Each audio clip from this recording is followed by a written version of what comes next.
Гласот на Америка на македонски. Преку една деценија вашиот прозорец кон САД. А сега, директно од студиото во Вашингтон. Добро вечер. Го гледате ТВ журналот Newsflash на Гласот на Америка на македонски. Во наредните 8 минути со вас ќе биде Ведран Андоновски. На почетокот најновите вести. Еве што денес ги полни насловните страници во САД.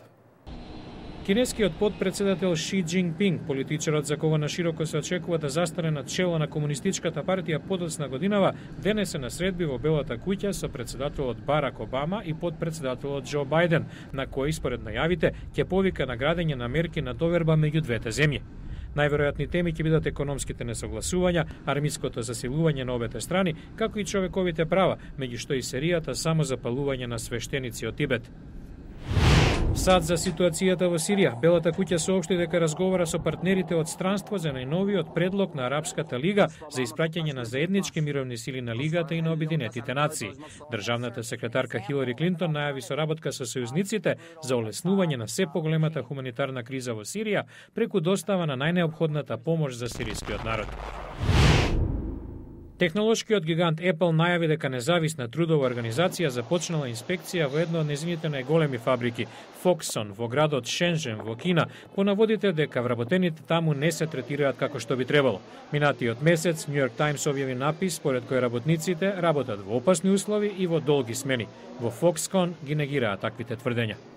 Гувернерот на сојузната држава Вашингтон подпиша мерка што ги легализира истополовите бракови. Со ова тие станаа легални во вкупно 7 сојузни држави. Покрај Вашингтон, ваквата заедница е заштитена со закони во Њу Јорк, Конетикат, Ајова, Масачусетс, Њу Хемшир и Вермонт. И главниот град Вашингтон дозволува склучување на истополовите бракови.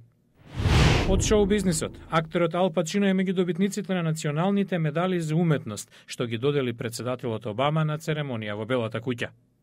А добар дел од Холивуд се пресели во Берлин, на престижниот филмски фестивал во градот, каде Анџелина Џоли доби награда за режисерското деби во Земјата на крв и мед. Таа беше почестена на манифестацијата Кино за мир за својот активизам против војната и геноцидот. А во продолжение на Newsflash, кога председателот Барак Обама во јануари ја представи новата одбранбена стратегија, го пренасочи вниманието на Азија, велејќи дека САД мора да развијат сили соодветни на потенцијалните закани по безбедноста во овој дел од светот. Од тука и прашањата како ова ќе се одрази на безбедноста во Европа, каде САД се главен партнер во одбраната.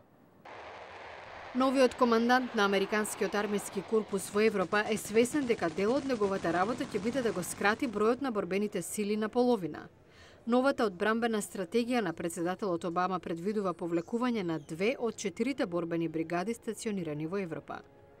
Во услови на скратен буџет за одбраната, стратегијата го пренасочува вниманието на поморските и воздушни армиски способности во Азија и Тихиот океан, како и на специјалните сили за антитерористички операции. САД ги уверуваат европските сојузници дека и натаму ќе бидат посветени на безбедноста на континентот. Американските лица признаваа дека има потенцијални закани за Европа, како иранската ракетна и нуклеарна програма, но не од таков вид што би биле потребни копнени сили. Генералниот секретар на НАТО, Андерс Фог Расмусен, изјави дека не е загрижен за повлекувањето на 2 американски армиски бригади. Па сепак, за Гласот на Америка изјави дека европските земји треба да го земат предвид пренасочувањето на американската одбранбена политика кон исток. Тоа е јасен сигнал за европските сојузници дека мора да преземат соодветен дел од одговорност за заедничката безбедност. Поради економската ситуација треба поефикасно да ги користиме средствата преку повеќе национална соработка, а не чисто национални решенија. Аналитичарот Джаел Смерит од Советодавната агенда за безбедност и одбрана со седиште во Брисел смета дека европските земји мора да обезбедат дека и натаму ќе имаат влијание во Вашингтон за идни операции како оние во Авганистан и Ирак. Европејците имаат интерес да бидат што е можно поблиску до американците, барем да го имаат своето влијание. Мора да направиме донесувањето на одлуките од страна на САД, што е можно по-мултилатерално. На денешниот ден на заљубените, продавачите на цвеќе и чоколадо задоволно ги тријат рацете. Милиони американци со букети бомбонјера ќе го разгаруваат љубовниот жар. Во продолжение, зошто јагодите прелиени со чоколадо се добри за срцето не само поради љубовта, туку и за здравјето. Американците денес ќе купат чоколадни задоволства во вкупна вредност од $700 милиони. Вкусни, но и богати со масти. Па сепак, неодамнашни истражувања покажаа дека темното чоколадо може да биде и добро за здравјето. Открија дека тоа има сличен ефект на крвта како и аспиринот, прави да тече подобро, дури и низ делумно затнатите артерии, со што ја намалува опасноста од срцев удар. Има и друга корист, објаснува нутриционистката Тами Робертс. Истражувањата покажаа дека примаме флавиноиди преку конзумирање на темно чоколадо. Флавиноидите се хранливи состојки што може да се најдат во различни видови растенија. Помагаат во заштитата на растенијата од болести и инсекти. Кога внесуваме храна богата со флавиноиди, тие предизвикуваат имуниот систем да произведе ензими, протеини, кои го намалуваат ризикот од некои видови на рак, срцево заболување и други болести што доаѓаат со старењето. Од преку 20 истражувања со 2600 учесници, дознавме дека конзумирањето на темното чоколадо го намалува крвниот притисок и ја подобрува можноста на инсулинот да го регулира шекерот во крвта. Тами Робертс вели дека флавиноидите се наоѓаат и во нешто што има одличен вкус кога е покриено со темно чоколадо – јагодите. Користа од јагодите прелиени со чоколадо е двојна. И чоколадото и јагодите содржат антиоксиданти, важни за имуниот систем и заштитата од инфекции.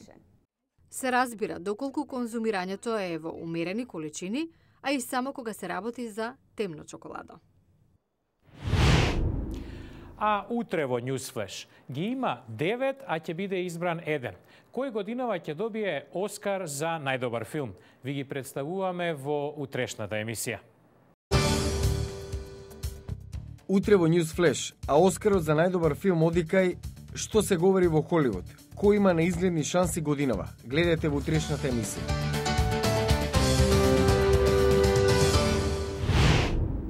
Тоа е се за оваа емисија. Го гледавте Newsflash на Гласот на Америка на македонски. Со вас беше Ведран Андоновски. За најнови содржини појдете на нашата интернет страница glasnaamerika.com, а побарајте не и на Facebook. До гледање до утре.